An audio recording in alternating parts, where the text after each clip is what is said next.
It's fitting that the radical left is celebrating degenerate, worthless women, holding Donald Trump accountable, given that the uniquely degenerate female psyche in Marxism is antithetical to masculine competence, meritocracy, greatness, not just acknowledging objective frameworks that define reality, but succeeding in them. This type of thing right here is no accident. Degenerate old woman, familyless, no children, posting pictures of two ugly women who have been ridiculed publicly as incompetent and worthless, as well as liars, celebrating, literally stealing, pillaging from masculine greatness because they can't create any value themselves. As James E. Carroll is sitting with her deformed, wrinkly body on some beach somewhere alone with no husband or family, she can think that the money that paid for her to be there was created by an impressive alpha male billionaire. That's a good one. Okay, guys. So leftists are lauding their separation from morality itself. I'm talking about leftists, and not just leftists, but poor, nobodies, losers, people with no followers, people with no accomplishments, are celebrating Donald Trump essentially being looted for $500 million. And what's disgusting to see is that none of them, not one of them, are interested in objective reality. None of them know the details of the case. No one even knows what Trump was accused of. They just know that Trump's a bad person, therefore we should be able to destroy him. This is what's very dangerous, in part what's very dangerous, because all the radical left thinks it needs to know about you in order to attack you, destroy your life, slander you, and look at you as a subhuman, is that you go against their ideology of Marxism. If you pose a threat to that ideology, then they have no conceptual model for how to coexist with you. They don't believe in your individual sovereignty, liberty, rights, or even your free speech. We know that with the massive censorship regime going on between the federal government and all social media platforms, uncovered by Twitter, going on at every single place that's not X, Twitter. I'm going to show you several examples of the radical left truly deformed aspects so that you understand that what we're dealing with is evil. What we're dealing with is people that don't look at those who disagree with them as humans. And we also need to acknowledge that in this crime Trump is accused of committing, there is no victim, there are no losses for anyone, and there was no crime. Guys, Trump committed no crime. You guys, you do realize that? Do you understand what that means? And they trumped up nothing out of thin air because they don't like him, because they hate him, they despise him, because he is an existential threat to their reprehensible Marxist ideology. Every single time they walk past Trump building in New York, Trump Tower, and there's his name in massive gold letters, or they see his skyscraper in Chicago, his name on the front, Trump, they get enraged because they're losers. They get enraged because, as they call him a loser from their couch or their mom's basement with 57 followers on their Discord channel. Yeah, I've seen those dark crevices of Discord, or maybe Reddit. Reality itself is judging them because Donald Trump is a billionaire living in a palace worth close to $1 billion with a supermodel wife, a president of the most powerful country in the world. You see how their position is the antithesis of reality? This is actually an aspect of Marxist ideology. The reason why they attack truth is because the mechanisms that reveal individual instances of truth, like for instance Trump being a billionaire when you use math to calculate his real estate holdings, or you look at the fact that his wife is objectively a supermodel. The list goes on and on in ways you can see that Trump is in the ways you can see Trump is a success and impressive. And by the way, this applies to Elon Musk, it applies to Andrew Tate, it applies to all the winners that the left despises. The way you tell that they're winners are by leveraging comprehensible techniques like logic, reason, and rationality that the left in their Marxist ideology find untenable. They are enraged by those mechanisms, and that's the reason why they say the inverse of the truth. It goes often hand in hand with being a loser, because in order to say the opposite of the truth, you obviously have to deny reality. And this is interesting because people don't talk about this enough, but being a loser actually goes hand in hand with being a leftist. Being a loser actually, I'll say it again, goes hand in hand with the leftist ideology itself, because in order to be a loser, you have to deny fundamental aspects of reality. Oftentimes your individual sovereignty, the fact that you could take on responsibility for the world, the fact that you are competing in a meritocracy whether you like it or not. And the radical left denies all of those things. It denies individual existence, which of course means there's no such thing as individual responsibility. In fact, they demonize individual responsibility and say there's only such thing as group identity. This is a fundamental tenet of Marxism. So it's no surprise that these leftists, who are celebrating in a gleeful, despicable way, but the plus side of this is that we all get to see how openly corrupt they are, how openly evil, how openly opposed to morality and objective reality they are. And we see also in this accelerated time frame, I think that 2022 to, well, you could also include 2020 in this as well, but I think over the next several years we are going to see a undeniable, total cognitive divorce from reality on behalf of the left. They're already making clear that they don't care about reality, they don't care about free speech, they're not interested in dialogue with anyone that disagrees with them, they condemn anyone that they disagree with. But these claims, these reminders are only speeding up. They're only accelerating. You can see this guy who was paid from the Biden regime, the Biden government, to tweet. This guy's actually paid by them. So he's celebrating this. And I want to pay attention, too, to their propaganda, because they're praising a judge for political action.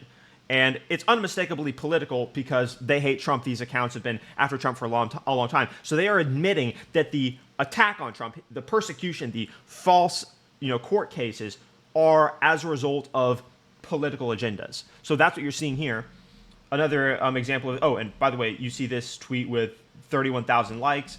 Another one that you should take note of is this one that has 44,000 likes. This one is saying Rudy Giuliani lost 150 million. Fox News lost 800 million. Alex Jones lost 1 billion. Elon Musk lost 25 billion. By the way, these people, especially Elon Musk, did not lose this amount of money. Trump 445. And the Anon leftist account is saying should have gone woke in response to the comments saying go woke, go broke. Basically meaning deny objective reality, be incoherent, lose money, like Disney, like Bud Light, the list goes on and on. Target, every company that is now unpopular because they ran nonstop commercials of just black people buying their products when black people do not buy their products. Every single car commercial, every single home product. But anyway, this is an acknowledgement that this is overtly political. They are overtly evil, and they are saying, if you do not agree with our ideology, which hinges on denying reality, hinges on the notion of victimhood equaling virtue, victimhood equaling merit, there only being such thing as power that mediates relationships between people, that you should not be able to make a living for yourself. 50,000 likes. And I'm showing these to you because they get a lot of traction by degenerate leftists. There are humans. They aren't like you or me. They don't have morals. They may not have a soul. Their cognitive abilities have been completely depleted and destroyed by the left-wing ideology, which of course is their responsibility because they gave into the left-wing ideology via weakness.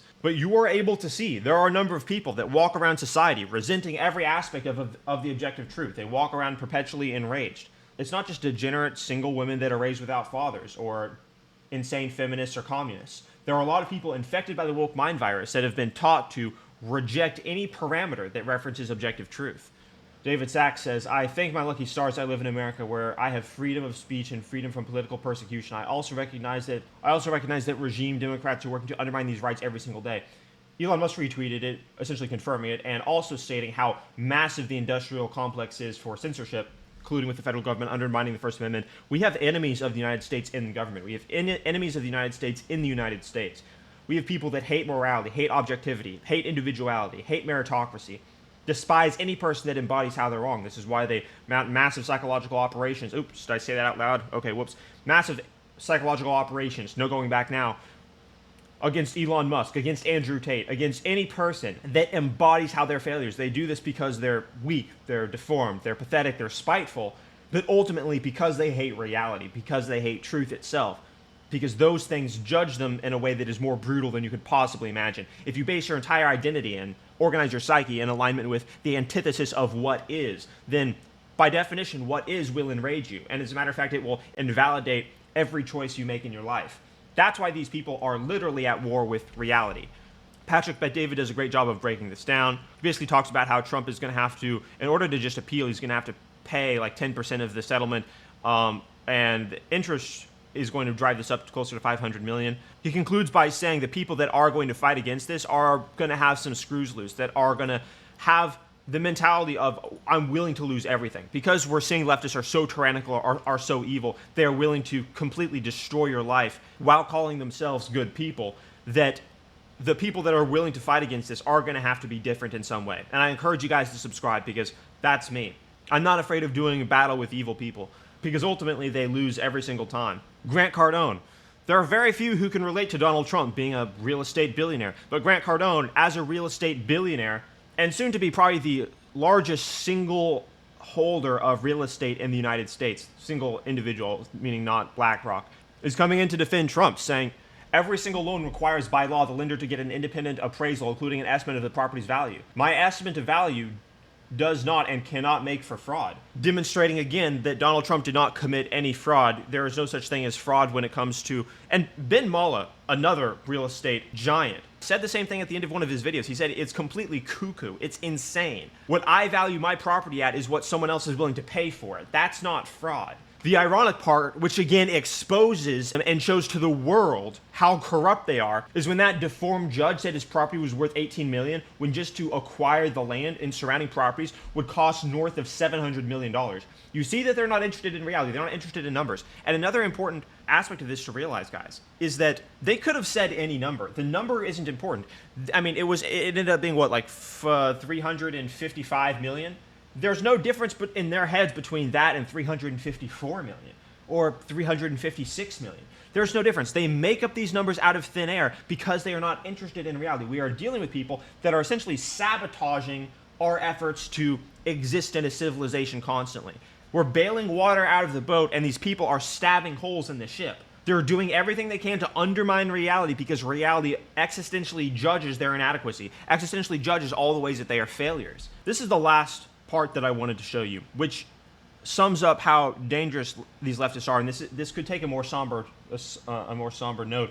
But what I'm going to show you is how you have people shooting people in ditches and calling themselves the good guys, calling themselves oppressed even. If we've seen this, it's only been in left-wing regimes, because it's a very rare combination to have people committing immense immorality and then calling themselves the victims simultaneously.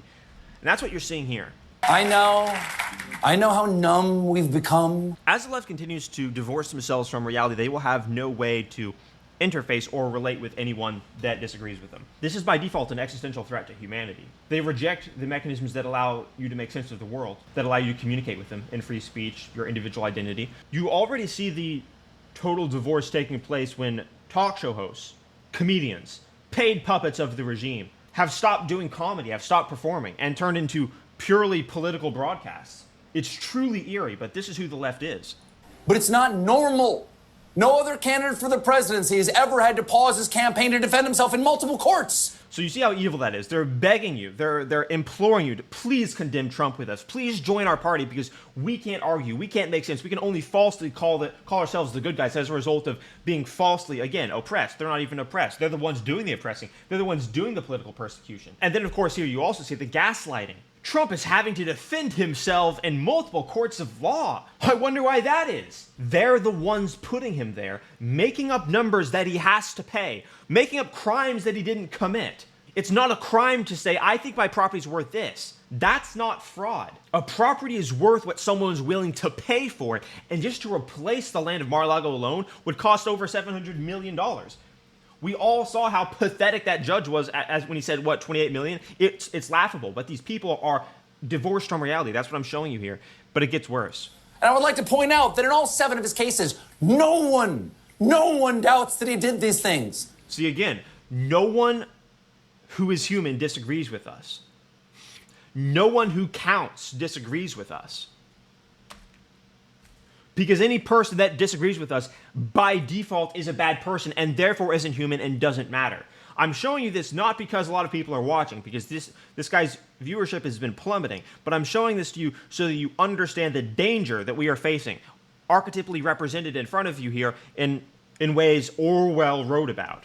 We're just sitting around patiently waiting to find out if the wheels of justice will grind fast enough for there to be any consequences. The wheels of justice to grind fast enough for us to make up false numbers, for us to make up crimes, for us to demonize our opponent. There is no difference between, when the radical left in alignment with postmodern neo-Marxism says there is no such thing as truth, which is an essential tenet of postmodernism, an essential tenet of the radical left that you see all the time. There's no better or worse ways of interpreting reality. There's no objective truth, because if there were an objective truth, then we all be judged by it. So they don't believe that there's an objective truth. When you don't believe that there's an objective truth, the thing that replaces that is adherence to the ideology. So when they say justice, when they reference any form of objectivity, what they're doing is they're referencing their ideology.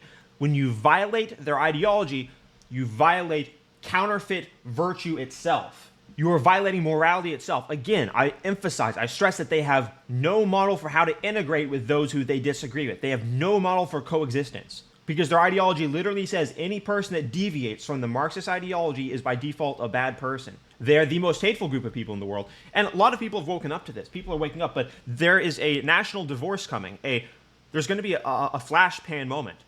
Because it's not possible to coexist with people who don't look at you as human, who don't look at you as equal. And the radical left doesn't look at you as either of those things. This has all been by design in Marxism. They say that the only thing that mediates the relationship between people is power. There's not love, there's not friendship, there's not kinship, there's not reciprocity, there's not authority, there's not competence, there's only power. And when there's only power, then they're justified in doing whatever they want to you, so long as they can. This is how they're dangerous. This is how you get people shooting humans in ditches, calling themselves the good guys. But in this case, in the radical left, it'll be also calling themselves victims simultaneously. And without intervention, without breaking the fever of the woke mind virus, that's what's coming. Of course, it won't be one-sided. Most patriots own firearms, but this could set humanity back hundreds of years and do possibly irreparable damage. Something you hear people say is the world is picking sides. I've probably even said that at times too, but I'm realizing that people aren't picking sides. People are naturally ending up in the place that is congruent with their psychological capability. People that have been cognitively depleted and are unable to engage with logic and reason have low verbal IQs, and the research shows this. Shout out Jordan Peterson. Low verbal IQ people who can't reason, who can't think, who engage in victimhood competition to determine counterfeit virtue, who don't look at themselves as individuals, the list goes on. They're not necessarily migrating somewhere. They are already the radical left-wing regime of anti-intellectualism. They are the brain rot. They are the existential threat. And then every single person that sees them as who they are, even sees certain aspects of who they are. Maybe someone like Grant Cardone recognizes, wait a second, these people are socialists, but he doesn't understand the underlying presuppositions of Marxism and how they deny the individual identity. He's automatically in the other camp. Any person that sees these people as frauds on any level is automatically in the other camp of logic, reason, rationality, individual identity, meritocracy, and the list goes on, right? But the reason for that is because the insane people have rejected you, because as soon as you disagree with them on anything, there's no way for them to win you over, because they can't engage in logic and reason, so they just demonize you. So they're cauterizing themselves from reality. Of course, they still get judged and brutalized by reality daily, but that's not what I mean. I mean, they're trying to distance themselves from reality. They're trying to distance themselves from the mechanisms of objectivism, like logic and reason and rationality, and they're distancing themselves from you because they demonize free speech, they can't engage in dialogue, and they can't engage in the mechanisms that I just named. And the only way to break this virus is going to be to take back power, like Elon Musk has done on Twitter, but take back power everywhere, and then demonstrate to them that it's not just about power, that it's about authority, that it's about reciprocity, that it's about meritocracy and competence, individual identity, and then force them to live in that world. Because otherwise, civilization is going to end. I mean, we have essentially ideologues that are deformed, freakish, losers, driven by resentment purely, just stole $350, $400, $500 million from a private citizen who opposes them politically and is more impressive than them in every metric of human achievement.